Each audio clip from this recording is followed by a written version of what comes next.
Hi students, so last class we learnt about the permanent tissue, that is simple permanent tissue, and its types, that is parenchyma, collenchyma and sclerenchyma. And all over the plant body they have a protective cover in them. They have a protective cover throughout the body of the plant, and that covering or the protection is known as epidermis.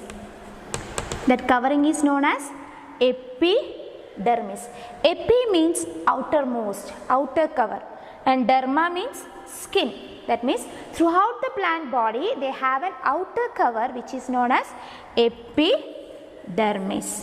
And what is the function of it? It mainly gives protection. Yes, and the aerial parts of the plant, it provides them mechanical support, and they will secrete a special waxy coating in them. They will secrete a waxy substances which will prevent the loss of water. That means it helps to prevent the loss of water, and it gives mechanical support, and it makes the plant, that means it will not allow the entry of parasites and fungi. That means it also provides protection from the invasion of parasites and fungi. Means it will not allow the parasites and fungi to attack the plants. That means this epidermis provide protection. And in the case of leaves, the epidermis of the leaves consists of an opening. What is that opening? You are studying from your lower class. What is that opening? Opening in the surface of the leaf. Yes, it is the stomata. It is the stomata, and stomata, you know, it is a kidney shaped. Yes, it is somewhat a kidney shaped, and here you can see the opening, and this is known as what? Guard cells. You might have studied. Yes, you know already. That is, stomata is been having two cells support, that is the guard cells. Okay, so epidermis of the leaves consist of opening called stomata. And what is the function of stomata? Yes, you already studied. They helps in photosynthesis, exchange of gases, and also it helps in, yes, transpiration, removal of excess water from the surface of leaves. Okay, so that is about the epidermal layer of the leaves. And in roots also will have the epidermis, and what does it do? And the roots, in those cases they have hairs, root hairs, which makes the roots to absorb water. It will increase the surface area to absorb water. Okay, so epidermis in the roots provide them, root will have root hairs which will increase the space of water absorption. Okay, and in desert plants, what is the speciality in desert plants? You all know. Yes, the water scarcity, water is less over there. So in desert plants, they will secrete, they have a waxy coating. They have a waxy coating, and which is known as cutin. A chemical substance, that is the cutin, in the case of desert plants, which will act as a waterproof, which will not allow the water to go out. Yes, so desert plants, they consist of a chemical substance which is known as cutin, which will prevent the loss of water,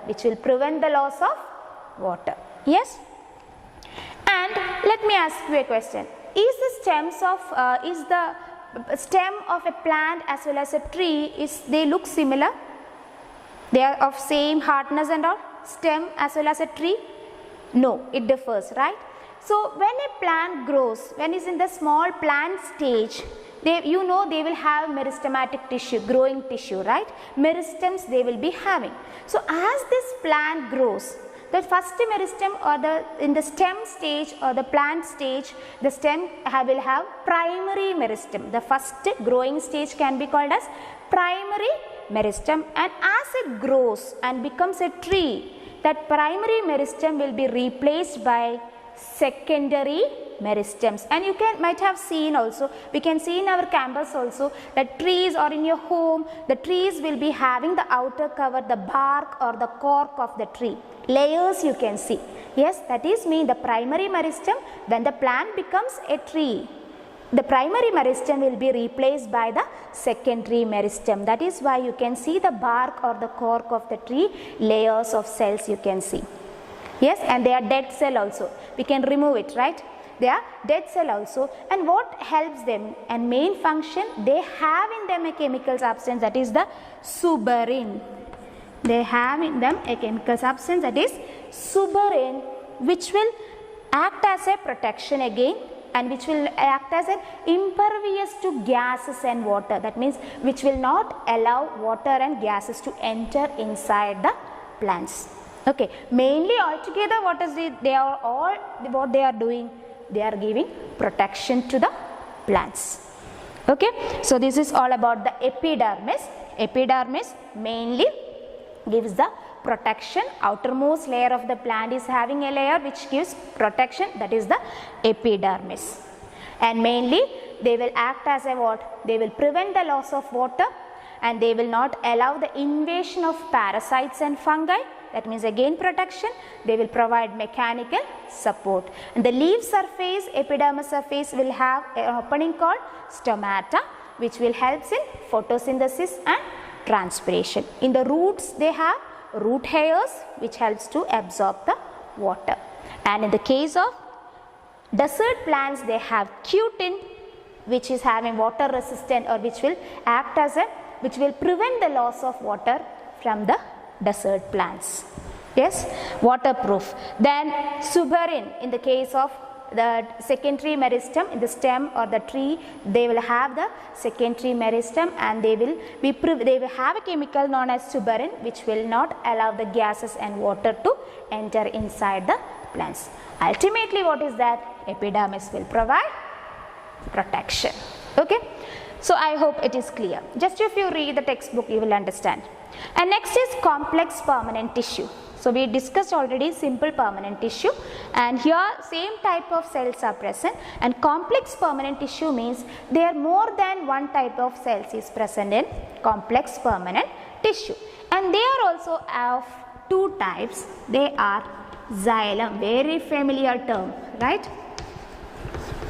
Very familiar term, you know. Xylem, you have already studied in your lower class, even last year we studied. Yes, that is xylem and phloem. Xylem helps in the transport of, yes, water and minerals.